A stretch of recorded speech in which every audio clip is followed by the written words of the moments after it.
আসসালামু আলাইকুম, কেমন আছেন সবাই? প্রিয় ভিউয়ার্স, আশা করি অনেক ভালো আছেন। আমি আজকে আসছি একটা সৌদি আরবের বাগানের ভিতরে, খেজুরের মাজরার ভিতরে।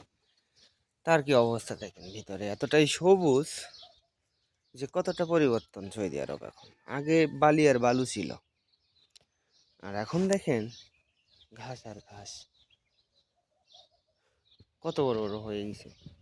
এটাই সৌদি আরবের পরিবর্তন। আর বৃষ্টির পরিমাণ খুবই বেশি, যা না বললেই নয়। এই যে খেজুরের বাগান, এখন খেজুরের ফুল আসতেছে। ওই যে হয়তো দেখা যাচ্ছে ফুল বের হচ্ছে, কিছুদিন পরে খেজুর চলে আসবে। এটাই সৌদি আরবের এখন পরিস্থিতি, আবহাওয়া পরিস্থিতি। এখন একটু ঠান্ডা চলতেছে, কম।